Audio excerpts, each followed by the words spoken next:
talk Am about. I supposed to do that for? Yep. Okay. Okay, start over. Okay, hold on.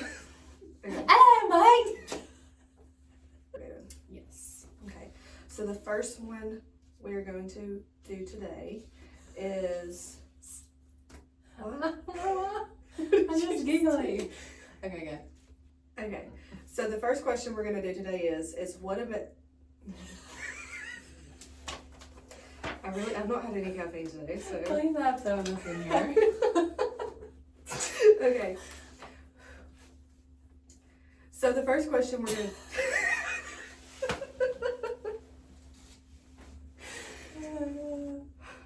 It's because I know I'm not supposed to laugh. Like when you're in school. Yeah. And the teacher says, stop laughing. Okay. Is it medication assisted therapy or medicated assisted therapy? Medicated. Because it says medication on here. I think it's either one. Okay. That's what keeps messing me up. Okay. So to kind of go along with that question, not really. Let's just cut that part out because it doesn't go. Cut it out. Okay. Problem. We're not going to. Hold on. Now say. Clock it. Yes. Hey y'all, welcome back to First 4 Days podcast. I'm Heather. And I'm Donna, and today we're just coming on and we're going to answer some commonly asked questions that we get from you guys. So I'm going to ask the questions and Heather's going to give us the answers. So that's what we're. First common question is, what is MAT? When somebody says, you need to go and do a MAT program, that is medicated assisted treatment or medicated assisted therapy. So these are the questions about what people are wanting to know when it has to do with like medication being involved. So the first one that I'm going to ask Heather today is, what is MAT and is it real recovery? Yes, so like I just said, it is when you choose to do like a treatment plan that involves medication, and yes, I would say that it is real recovery. Obviously, everybody's recovery process is different.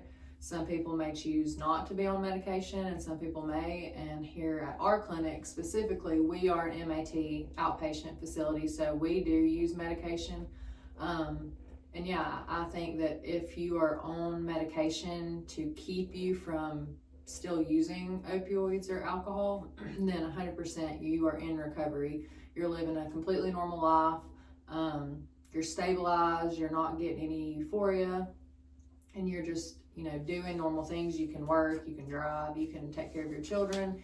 And I think as long as you're not abusing what your addiction was before that, that is considered recovery, that you're in a good stable place and you are not doing what you were doing before you chose to go the recovery route. Yes. Okay. So the next question that we get asked a lot is, MAT just replacing one drug with another? No. And that's like one of the most common stigmas about recovery. And I'll be honest, it drives me insane because I actually was one of those people way back in the day. Before I was educated, before I ever worked here, I thought that being on medicine for someone that's, considered an addict, that they were just trading one thing for another, until I learned about it and I started working here and I saw the complete 180 difference that it truly was for these people. I like to describe it as if you are a diabetic, and you have to be put on insulin. I mean, that's a medication to keep you, stabilized and okay. And with blood pressure medicine, if you have extremely high blood pressure, a doctor will put you on blood pressure medicine to keep your blood pressure stabilized and normal. We see people come in here for the first visit and they can't even do their paperwork. They're cramping and their joints are in such pain. They're vomiting. They're sweating. I mean, they're just in really, really bad shape. And then when you see them come back for that 2-week follow-up with medicine, they don't look like they're using again. They look completely normal. You almost don't even recognize them. So I definitely don't think it's trading one thing for another, because it is keeping them normal. If someone didn't tell you that they were on medication, you honestly would not even know. I think that it's just keeping them, you know, it helps with cravings, and it has a blocker in it so that it prevents you from being able to use and feel any euphoric effect. So I think that it's just continuing to help someone be normal and not use or not drink, not do any of those things. So I definitely think that's the biggest, I don't want to say argument, but the biggest thing that people go back and forth with on whether that is recovery or not, because they think you're still using something, but it's really completely different. I mean, since you've been here, I know you've said multiple times noticing somebody from their first visit to when they come back is like night and day. Just the 2 weeks in between their first visit and the 2-week follow-up, they're completely different people. It's crazy. A lot of the time people ask us how long they will be on our program. So yes, I don't think that it's like a one-size-fits-all type of program for anyone. I think everyone, their recovery process is the same but different. I mean, not every single person comes in here on the same exact drug or the same amount of alcohol, and then they all just get put on a plan that's for everybody. I think it depends on your history, your amount of time that you were using in active addiction. I think, you know, it takes about a year for the brain to kind of go back to the way it was before active addiction, to where you're getting just normal, like thought processes, decision making, all of those things that you didn't have at all while you were actively using. That starts to come back within the first few months. And then I think it normally they say it takes around a year, sometimes up to 24 months, so about the 2-year mark, to fully have your brain back to the way it was. So we like to say 6 months to a year is when we kind of revisit everything to see if anything needs to change, if people think they're ready to taper. But everybody's different. I mean, there may be some people that, you know, choose to stay on this medication for years or forever, depending on if they know that, you know I had a patient that had, I think it was his mom. I think she had fibromyalgia. She had something that was, she had to take pain medication, and he was who helped take care of her. And he flat out said, like, I'm going to continue taking Suboxone or taking a buprenorphine product or Sublocade or whatever, because I know that if I don't have it, I make bad decisions. Like, this is kind of my preventative. I've done really well. Like, why even chance or risk going back and doing the things that I used to do when this worked so well for me? But there may be some people that only want to get on something for a year and then start the taper process. So it's really different for everybody, depending on the patient, how well they're doing in recovery, how stable they feel, if they feel like they're ready. It's a process, but it's kind of between the patient and the doctor on what they feel like they've accomplished and when they feel like they are ready to do that. But I would definitely not do it, I would say a year, but 6 months to a year is when we can kind of revisit and talk about, you know, what the plan looks like in the future. Okay, so a very common question we get is, will I be drug tested while in the program? Yes. Now, every clinic may be different on how often they drug test, but for us, we do drug tests at every visit. That's just to hold the patients accountable and for us to see that we're doing our job correctly and that the patients are taking the medication that we give them and that they're not trying to do other things. I know for our drug tests in particular, like, we're able to tell that they're actually orally taking the medication, that they're not just like dipping something into their cup. And that's really just for, you know, for us and for the patient. That helps us know that they're doing what they're supposed to be doing and they're taking it serious. And then that also helps with the patient knowing, hey, every time I go in there, I'm going to be drug tested, so I really need to do what I'm supposed to do. And typically, once they've been coming for a little while, they may be somebody we wouldn't have to drug test every time because they're doing exactly what they're supposed to be doing and they're taking it serious. But those first few months are really hard, and relapse is part of recovery. So we just do that just to kind of, like I said, hold everyone accountable and make sure that, you know, if they are struggling, maybe they don't want to tell us because, you know, shame and guilt comes in, but then we have a drug test to where we can kind of approach it to where if they did fail it, we can be like, hey, you know, what's going on? What happened? You know, and that's kind of an icebreaker too of them not wanting to just come out and tell us. Then we can kind of go over the results and go from there. But yeah, I think the way that we've done it, us doing it every visit, has been really good, and it's been helpful for everybody, I feel like. And the next question we have kind of goes into the relapse that you just mentioned. It's a lot of people ask us what happens if they relapse while on the program. So for us, that's been one of the biggest reasons that we have had someone ever try to cheat on a drug test or skip an appointment, is out of fear of being discharged from the program for one mistake. Because there are other clinics, like we've had lots of patients come to us that were at another clinic and say, you know, I failed one drug screen and they kicked me out. And we don't believe in that as far as not giving someone a chance. We understand that, you know, life happens, and like I said, relapse is part of it sometimes. And as long as they're honest and open with us and we kind of get to the root of the problem and just not see the problem as we're not going to just immediately discharge someone over that. Like, we want to know what happened, what made you relapse. Were you taking your medication? Was it not working? Are you not on the correct dose?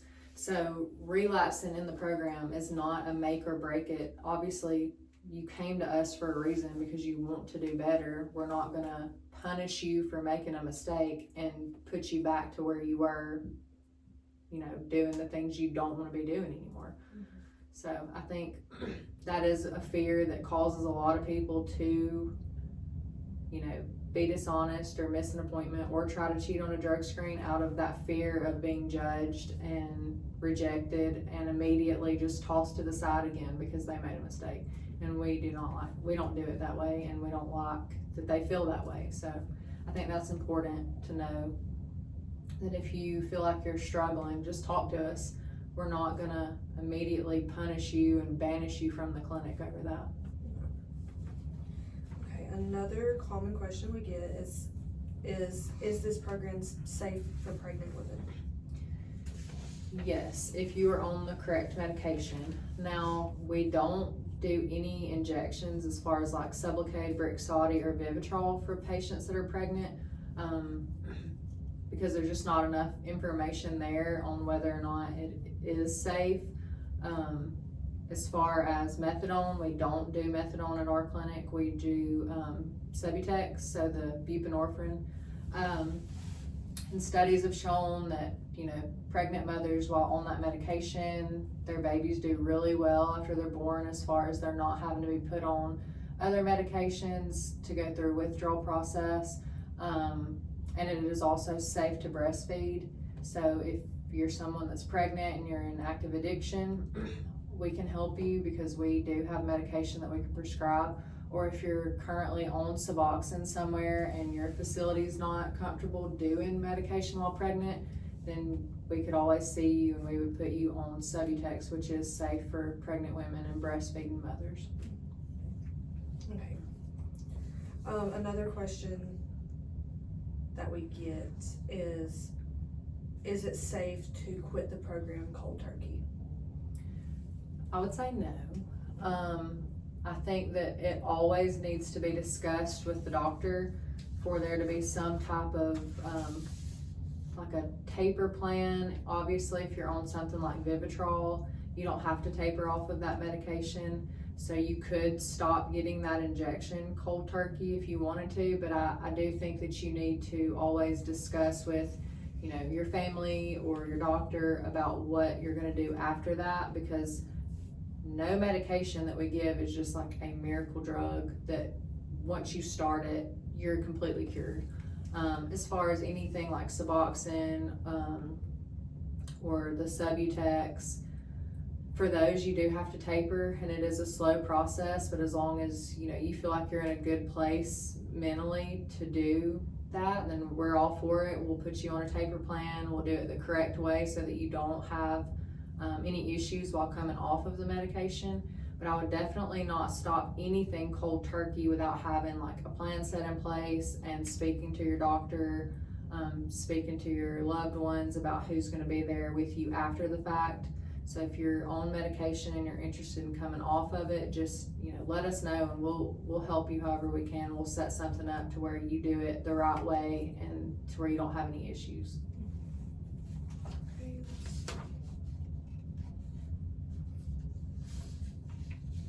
This is another question we do get a lot, which kind of goes hand in hand with the last question, and you pretty much did just answer it, but is it okay to taper off of the program eventually? So Yes. I know for a lot of our patients that are on Suboxone, they want to transition over to the Sublocade or the Brixadi injection, because there's been so many people, I know a lot of it started like on TikTok, people getting on there kind of telling their stories. That is like a long acting injection that you get once a month, but after you've had, you know, multiple injections, it can build up in the plasma levels and stay in your system for a long time, and it does its own slow taper. So that's a way that a lot of people, you know, can do that without having to do the hand to mouth motion. But if you are on oral medication and you do want to taper, that's something I was talking about, that you just have to do it correctly and slowly, and make sure that you're ready and know that you're capable of doing that, and that you're going to be disciplined enough to do what the doctor, you know, recommends for you as far as your plan after that. So it definitely can be done, and we do have people that choose to do that all the time and do really, really well, as long as they do it the right way. Okay, another question that we get a lot of time when people are like calling to make an appointment, is what happens at our first appointment? So the first appointment, you come in and you will do some paperwork, just so that we have your information and your drug history, your alcohol history, and then you will do a drug screen for us, just to see kind of what we're working with, what you've currently been doing. A lot of people don't like to do the history part. I hear Donna all the time be like, if you don't do anything in your paperwork correctly, please try your best to fill out the drug history, because that just gives us an idea of how long you've been using, what you've been using, when the last time you used was. For one, we don't want to start you on medication if it's too early and it's going to throw you into terrible withdrawal and make you sick. Also, if you say, well, all I've been doing is this, and then we do a drug test and it's way more than that, you know, that also is something that the doctor looks at and considers what would be a good dose. Like we want to put you on what is going to be best for you. It's tapered to each specific person. So I forgot what the question was. What happens at the first appointment? So once you do your drug screen and we kind of see, you know, if what you told us is accurate or if there's a little more, we just kind of go into more depth of what's been going on. So you'll see a medical assistant, which is me or Jennifer, and we'll just talk to you, kind of get some history on you, see if you've ever taken any medications before, if you did well on them, if you had a really hard time, and we just document everything. That way we can relay that to the doctor, and then after you see us, you'll see the doctor. He'll go over the same stuff with you, get some information, history, and that's how he kind of tailors your dosage or your medication to you specifically. And then you'll leave with a prescription, and you can go to the pharmacy of your choice. And then that's why we bring you back in 2 weeks for that follow-up, is so we can say, hey, were you able to take the medicine like he told you to, and did you do well on that, or did you still have a really hard time? And that just helps us kind of make sure that you're taken care of the best, you know, to the best of our ability. Yes. Another question we do get a lot is, can I switch from methadone to Suboxone? Yes, we get calls constantly about people wanting to come off of methadone and transition to Suboxone. You can, but you have to be down to, they say like 25 to 35 milligrams. I say 25 or lower if you can, just because. So methadone and Suboxone actually work against each other. So if you still have methadone in your system at high levels and then you throw Suboxone in there, they're like fighting over the place in the brain. So they're immediately go into war and you are extremely, extremely sick. So it can be done. It just has to be done slowly, and you need to be down to, the lowest milligram that you can on the methadone before you transition over. We do have a lot of people that ask us that and have done it and have done really well. But say you're on like 80 milligrams of methadone, you do not want to transition straight into Suboxone. We would, instruct you on what to do. And if you're at a methadone clinic, you can let them know that you're trying to taper down, and then they would work with you at that facility to get you down where you need to be, and then you could transition over. So that's all the questions that we had here. Can you think of any more questions off the top of your head? Not off the top of my head. I may think of something as soon as we're done here, but obviously we get questions all the time. I know that's the scariest part, is the first, decision to do something different or to get that help. So ask the questions. Like there's no stupid questions. Anything that you're curious about, we will answer it. If we don't know the 100% answer that you need, we will find it out. I promise you. Yeah. So if you have any questions, if you have any reach questions out after this video that we didn't answer that you've been wanting to ask, give us a call, send us a message on Facebook, or if you want to, you can comment it on the video, and we will get back to you as soon as we can and give you the best answer we have. And like she said, if we don't have the answer, we'll get the answer. Yes.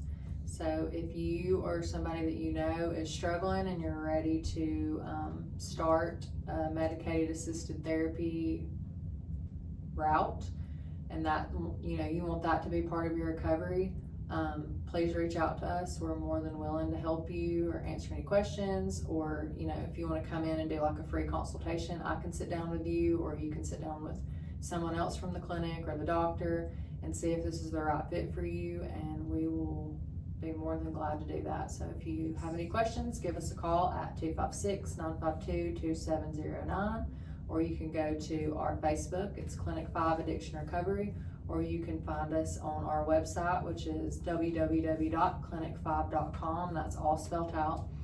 And if you need anything, let us know, and we will see y'all next time. Also, wait, today's the last day of National Recovery Month, but we want y'all to know that we celebrate recovery every single day of the year, not just the month of September. So it might be the last day of the actual month that's announced, but it's not the last day for us. So if you're ready to take that journey, we're ready to take it with you. So